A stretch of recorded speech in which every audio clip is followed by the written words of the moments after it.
introduce our divine speaker. So, I'm going to do the formal and then the informal. I like to go both ways. Here we go.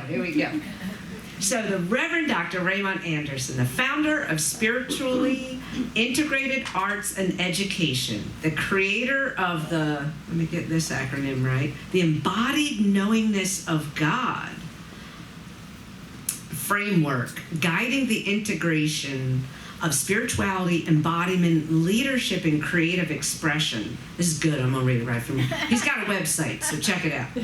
So Reverend Dr. Raymont Anderson teaches spirituality as something to be lived.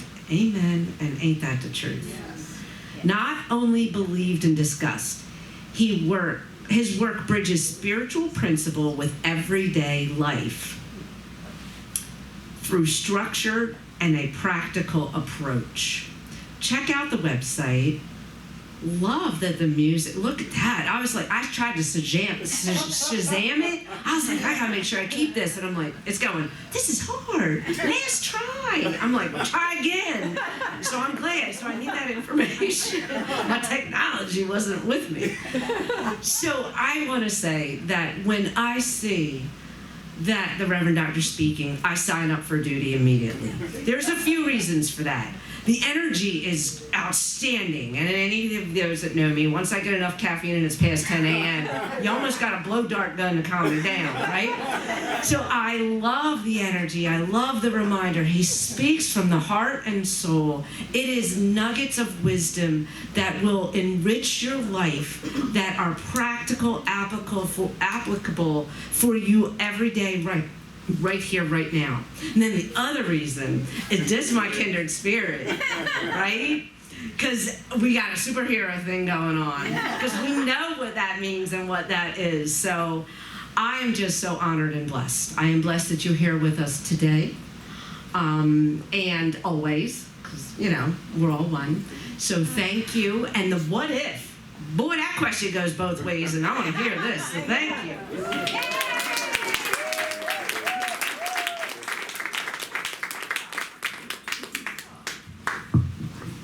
So I feel like I need to preface two things. One, the EKG thing is based on the new book that I finally got done, but that's what it's based on, just so you know. And as for the music, so, well, wait, disclaimer first. Gotta get the elephant out of the room. So my oldest son had his birthday on Tuesday, June 2nd, and he died on Wednesday. So, if I should happen to break into tears, you'll know why. Right there. Now, the music is partly because of him. Because several, I don't even know when, I said, because he was in the music industry, well, past tense, the music industry, and we were talking. And I mentioned, you know, my desire to, you know, do New Thought music the way I want New Thought music to be. And he was like, well, Dad, you use AI? I'm like, no. There's some music apps that you can. So I said, are you serious? He said, yeah. So I take my lyrics, put them into the thing, tell it what kind of music, and tweak and mold and tweak and mold. And then I sit down with Canva and create a music video with the, so that's where it came from. So if you want it, just let me know and I can send you the audio track. Now, what if? You know, in New Thought, we often talk about this idea of we are all practitioners, whether we have a license or not. Because we are all thinking beings. So that means we are practicing. We are divine incarnations of spirit. That means we're practicing. We can't get around that. So when we throw out this idea of what if, that means we're also practicing. Especially since the what if can be life-affirming or not life-affirming. Like, did you ever think that worry is the power of what if used in the direction of that's not really what I want? Planning for a worst-case scenario, what if, is using the power of the law, the power of creation, to steer your boat in the, how did I get to this island? This isn't where I wanted to go. I'm trying to go to Jamaica. How did I get here? We're using the creative power. This isn't what we want. That's like going to a restaurant and saying, you know, I'm a vegetarian, right? So I don't eat the meats. So we go to a restaurant and we sit down and I say, what if I ordered a rare steak? To which anyone would look at me and say, what? Wait, you said you were a vegetarian. Why are you, why? It's the same thing. When we put our energy and attention into the thing that it's not who we are, it's not what we want. So why not shift it into, and yes, I understand, because this week was a challenging week for me to say, what if I had told Kenny, I don't care, you're taking off on your birthday, you are not going to work? Would that have made a difference? Why am I what-ifing? It's not going to change anything. It's not going to make me feel any better. So use the power that I know and practice and say, there are certain things that are beyond our control. Because trust and believe, if I could have used my creative power to bring the temperature down a notch or two, I would have done it. Right? But that's not mine to do. There is a law of nature that is also working. Because trust and believe, that Superman spirit, if I could, I'd have flown here instead of drove here. So there are certain laws and principles of being that we operate within. That's why we sit in chairs instead of sit on the ceiling, because we have no gravity, right? Like, that's why. We don't want someone walking around with a string to our ankle, because, well, they would be floating too. It would be a balloon carrying a balloon. Like, that's not, so we understand. But when it comes to this practice, how do we do it in a way where it really grounds us? Because there's a part where Dr. Holmes said, in the book, The Art of Life, the spirit in which we live, move, and have our being also lives, moves in, with, and as us. We are individualizations, personifications of it, centers of consciousness, in it and as it. What if we believe that? Like, what if we really believe we were individualizations and personifications of the absolute? Then that would mean the more we express that, the more that would show up. It's the whole idea of the more you love, the more love you have to love. The more seeds you plant, the more likelihood you're going to get an orchard instead of a single tree. The more we are it, the more there is it to express. But if we're so busy what-ifing, well, what if? What if I'm bad and what? Like, what? Why? Why do we do that? Because we're programmed to do that. 99.9% of the television commercials that we watch are programmed to tell us you're not pretty enough, you're not thin enough. If you're old, get this and get rid of the wrinkles, lose these pounds, get this product, you'll be prettier, you'll be happier, you'll be smarter, you'll be something better than you are now. And many of us buy into that BS. Instead of saying, I understand what paradigm they're operating from, and I am not buying it. Because I know who and what I am. And when I navigate this thing called life, I have to navigate it from that place of truth.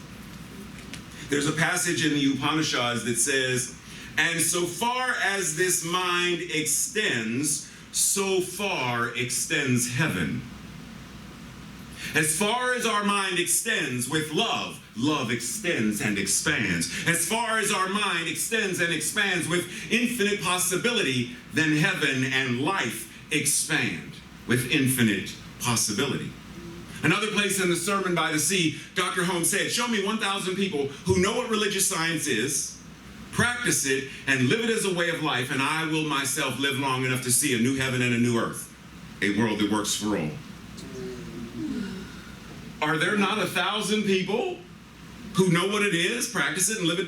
Then what's the issue? Are we thinking we're living it as a way of life versus living it as a way of life? Because if we're even sometimesing it, 3 weeks ago, I want you to tell me, what if this story is true? It might not be, though. 3 weeks ago, I woke up and decided I didn't want to be a 5'10" African-American man, and I chose to be a 3-foot-tall Jewish woman. Is it true? It's true. It's true. Right? Like, we wake up and I already know. As soon as my eyes open, I know who I am. I know what I am. There's never a day when I wake up and I'm like, ugh, oh shoot, am I a giraffe today? Like, it's not a question that pops in my mind. Because I know.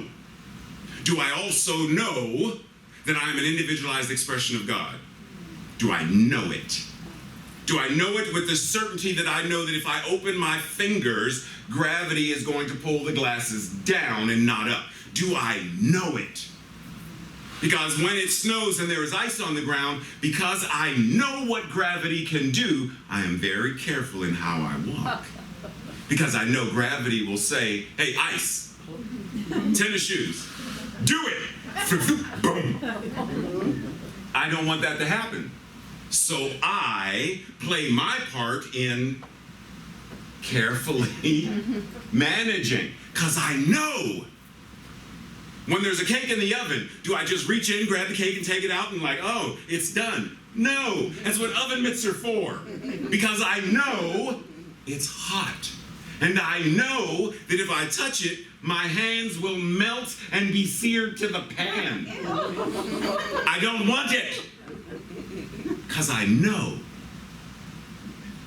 One time in my life, remember Pillsbury? Those cinnamon buns? We did that good. First time in my life ever having one of those things. My dad made them, put a little icing on top of it. Oh, Lord. Greedy little, I don't even know how old I was, but greedy little me tried to eat it in one bite. Oh my God.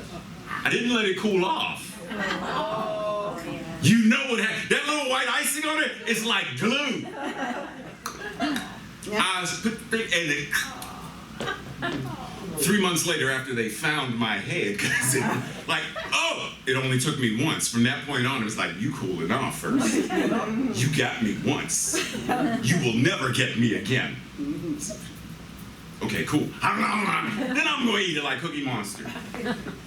But we know, when we learn, we know. To what degree do we know that we are individualized expressions of love? To what degree do we know that there is no death?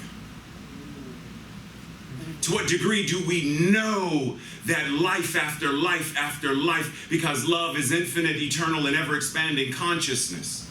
To what degree do we know?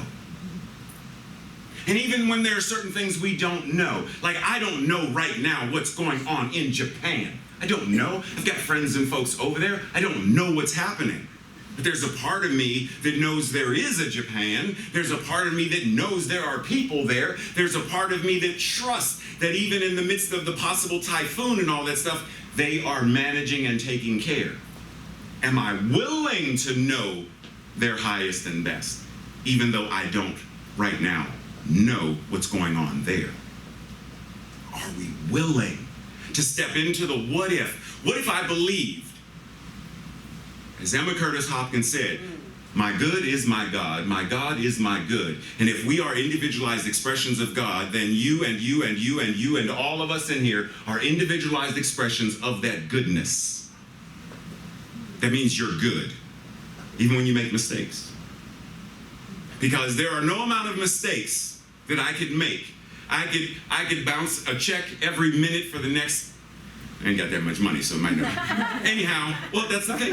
You ain't need the money to bounce a check, right? Till the checks run out. I can bounce a check till the book is gone. And it doesn't stop me from being black. It doesn't stop me from being a man. It doesn't change me being gay. It doesn't change any of that. There's no amount of mistakes we can make about anything that change who and what we are. So every time but what if they think you're still God expressing? But what if you are still the universe showing up in, through, and as you? When Thomas Edison said, If we did all the things we are capable of, we would literally astound ourselves. When was the last time you astounded yourself? Astounded yourself by how beautiful you are. Astounded yourself by how intelligent you are. Astounded yourself by how creative you are, by how friendly you are, by how supportive you are, by how divine you are. Because there is no workshop, no class, no license that makes you more of it. You're already it. The license, the training, the workshop, they're like, anybody here like cake? I don't know why I mentioned it. Cake. Have you ever yourself or known someone that said, Monty, my nickname, Monty, what do you want for your birthday? I want a big bowl of icing and little sprinkles and candles. No one says they want a birthday bowl of icing. If anything is in a bowl, it's ice cream. But no one wants a bowl of icing. We want a birthday cake. The workshops, the seminars, the things are the icing and the sprinkles and little roses and things that are on the cake. But they don't change the cake itself. The cake is what it is. You as a divine being are what you are. What we wear, icing. Our wrinkles, icing. The classes, the workshops, candles and decorations. But you are a divine expression of the all that is.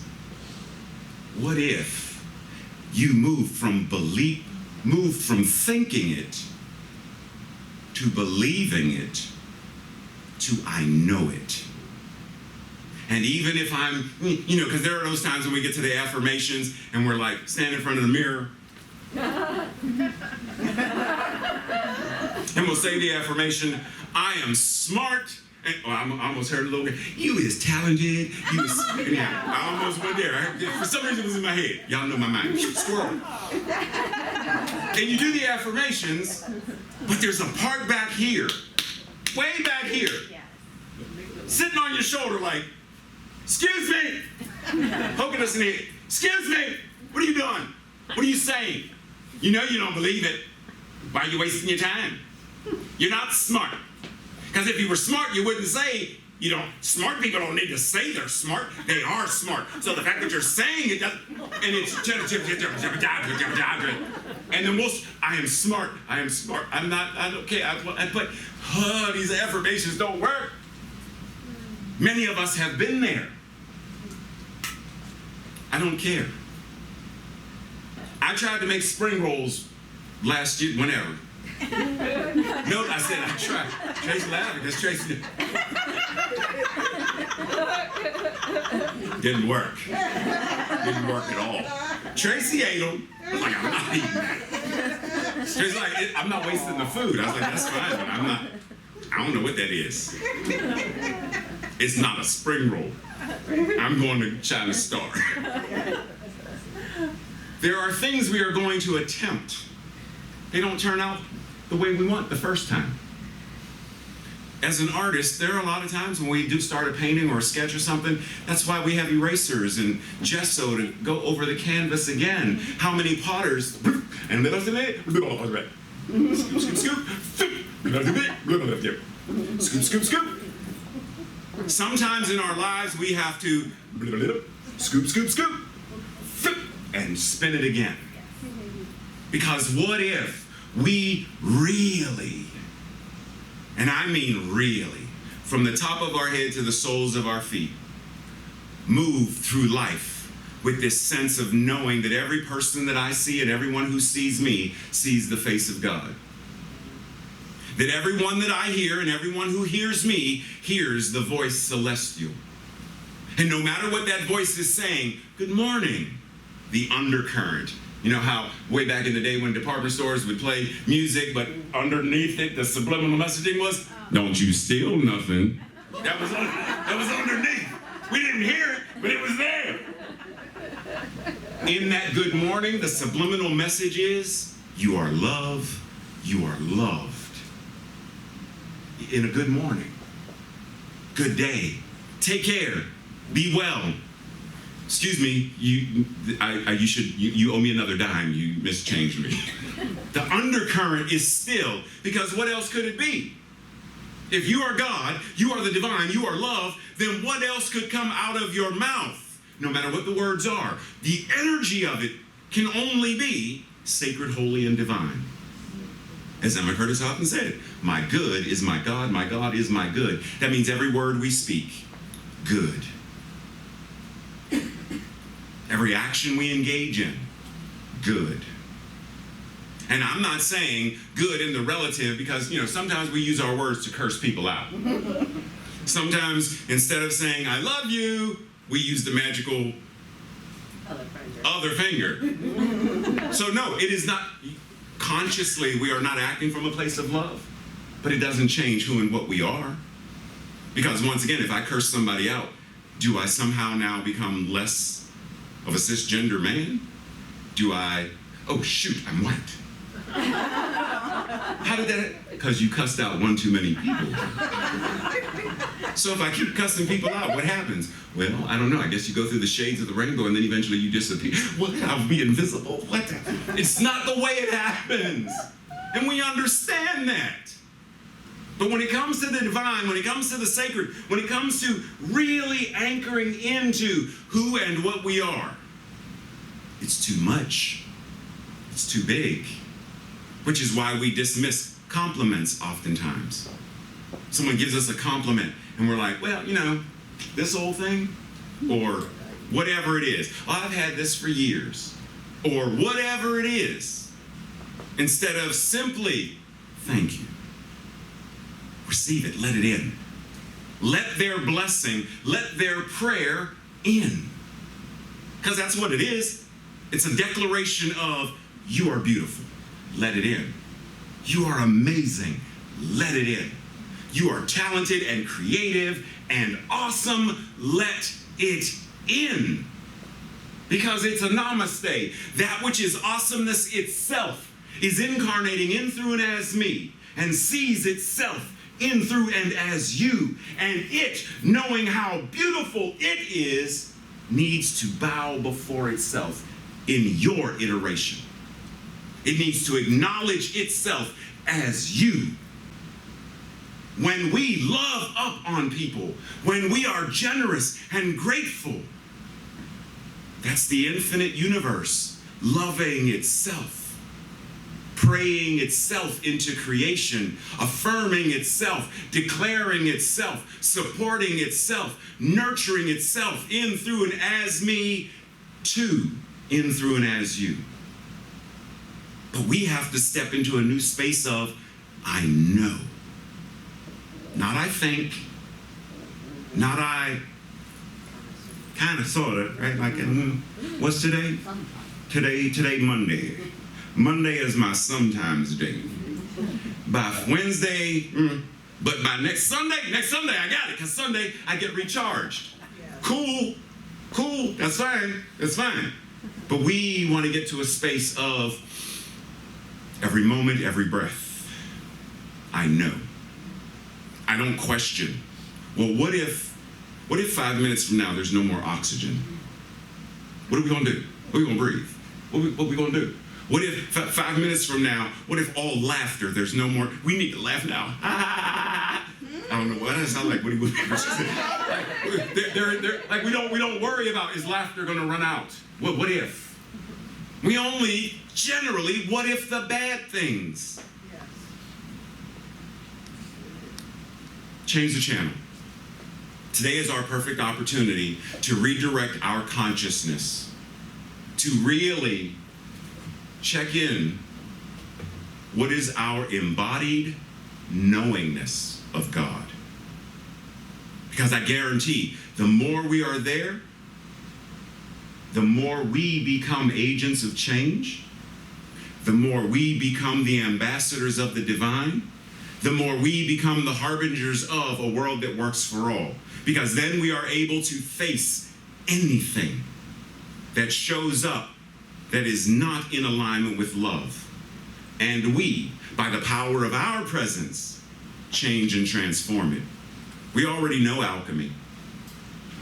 We already know it. That's why we come here. That's why we teach what we teach. But not enough of us are practicing it. Because knowing a thing and practicing a thing and living a thing are not always the same thing. Is it all right if I pray? Yes, please. So let's breathe. And as I always remind, Eugene does this too. We cannot rebreathe yesterday's breath. We cannot pre-breathe tomorrow's breath. We cannot save a breath for a rainy day. This breath, this inhale and this exhale anchor us to the right here and right now. And not only does it anchor us right here and right now, but none of us are breathing ourselves. None of us are saying, lungs expand, lungs contract, diaphragm up, diaphragm down. Because if we were doing that while making coffee, one of us would forget to breathe. Because some of us are good with multitasking and some of us are not. So breathing happens. The universe is breathing itself as us. So it anchors us to the present, and it anchors us to the presence that is breathing itself as us. And so I begin from the end. Amen. Amen, and so it is that I know that there is a power that is transcendent, that is amazing, that is loving, that is creative, that is more than there are words that could ever be used to quantify it or qualify it. And all that it is, we are. I am. Amen, and so it is how grateful I am to know this. To be able to live this and practice this, because if I didn't, I know what my state of mind would be right now. And so I am grateful to be anchored and grounded and rooted, open at the top and open at the bottom. I receive light like a tree through the leaves, photosynthesis, but my roots are anchored deep in the dark, rich soil. Open at the top, open at the bottom. I am balanced, I am aligned. And when I say I mean we, because there is no identity that I pray from. I pray from the we-dentity, knowing that there is only one, and what it is, we all are. Amen. Amen. And so it is that I know that whatever is going on in our individual minds and hearts, souls, lives, experiences, it doesn't change our divinity. It doesn't change who and what we truly are. And so in this moment, with this breath, I breathe in a knowingness that this is a new chapter, a new beginning. No, it's a new book. Because the old book is the book of colonization and systemic illness and racism and sexism and homomisia and transmisia. I don't want to read or live from that book again. It is a new book. It is a book of equity and justice. It is a book of love. It is a book of oneness. It is a book of a world that truly does work for all. Page by page, paragraph by paragraph, sentence by sentence, word by word, letter by letter. We write the words, the sentences, the paragraphs, the chapters. We craft the book. And we breathe. Knowing that the infinite law is always in motion, always moving, then I know right here and right now that every blade of grass that needs to be grown or mowed, whatever, every grain of sand that needs to shift, every wave, every leaf, every eyelash on a hippopotamus, if they have eyelashes, on a hippopotamus, whatever in the universe needs to be moved or shifted or shaped in order for us to manifest this, the law is doing it right now. And I'm grateful. And so I breathe. I breathe because I know every breath is an amen. I breathe because everything we do is a prayer. I breathe. And together we say, and so it is. And so it is. I'm sweating.